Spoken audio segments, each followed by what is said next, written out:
Bernard Williams said that unsolicited advice is the junk mail of life. And I gotta tell you, I have to tell you, I absolutely agree with that. And why is that? Well, if I wanted your advice, I would have asked for it. Fellow Toastmasters and most welcome guests.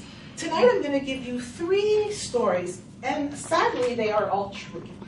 One deals with a complete stranger, another one with a trusted friend, and finally a family member who all decided they were going to give me their unsolicited advice. You'll also notice that the stories have a theme. And really my past few weeks has a theme as well, because it is about my weight. The first story deals with a complete stranger.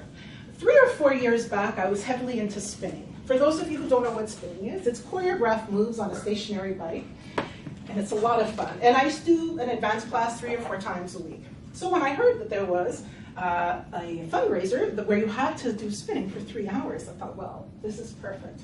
I'm gonna kill it, no problem. I get to the event, and when I'm in the event, one of the reasons why I love spinning is because it's a real sensory whirlwind. The music is loud and the lights are low, so I never notice what's going on around me. I'm just so into it. But on this day, I couldn't help but notice that after about 15 minutes, this girl beside me, about 20 years old in her $200 Lululemon outfit, kept glancing at me while I'm trying to do this. And it's hard, she's in my peripheral vision. I was like, she's gonna say something. And I see she's huffing and puffing. I thought, maybe she's gonna ask me for a tip. No. She said, oh my God, if you did this once a week, you would lose so much weight. Okay, wow. I was so shocked that I didn't even know what to say. So I just laughed and turned around. This comment is inappropriate on a variety of levels. One, honey, we're 15 minutes in and you can't breathe. So really, I'm not sure you're the person who should be giving me advice or anything else really. Second of all, thank you for pointing out that I need to lose a lot of weight and for assuming that I want to lose weight. Really, thank you. But my biggest questions were 2. Who are you?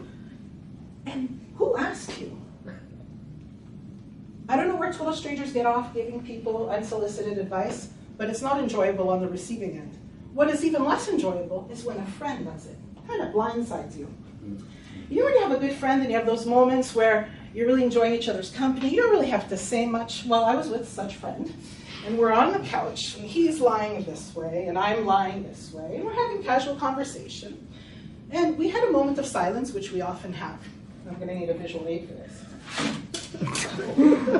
He takes his foot, jams it in my love handles, and says, you really need to get rid of that. Wow! I went from being in this great mood, completely vulnerable with this dear friend, to wanting to curl up in a fetal position and cry. Thank you for taking a lovely moment and destroying it. The worst part is, he had no idea why I was angry. None. I really wanted him to leave, but I think he got the message after my stony silence.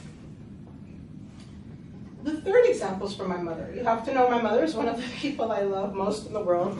But with Italian parents, I get unsolicited advice on a minutely basis. I was looking for a dress. I had looked and couldn't find anything. So this day, my mother decided she was going to come shopping with me. I was tired. I had tried on so many duds. And then I put this dress on. I was like, wow. I'm looking in the mirror and I was really enjoying it. Like, this is it. This is, after all the duds, this is the one. So I come out of the chicha. It's like I was on a runway. I just come out and I twirl for my mom. And I'm like, what do you think? It's nice. But if you lose 10 pounds, it'd be very nice. Well, I liked the dress, and then I was just taking all the air out of my balloons. Mother, did I ask you what this dress would look like under optimal conditions? Perhaps with wind blowing through my hair, and if I was 2 feet taller, perhaps had a slightly smaller nose, and had optimal lighting on me? No. I asked you what this dress looked like right now on me, but thank you for taking a moment that I was reveling in and destroying it. Ladies and gentlemen, it would be hypocritical of me to at this point say, you know, you really shouldn't give advice when it's not asked. Because after all, I would be giving you advice that you would ask for. I'm aware of that irony. I also am not going to tell you that this could be potentially damaging to your friendships, certainly to total strangers, to your family members. Because then again, I'd be leading you as to saying, again, giving you advice you don't want. But I hope that my 3 stories have illustrated that unsolicited advice, that the fact that you think you know how to run somebody else's life better than they can, has shown you that perhaps there are better ways to communicate. If you still don't want to believe that, be careful. You might tell me something that it will end up in my next speech.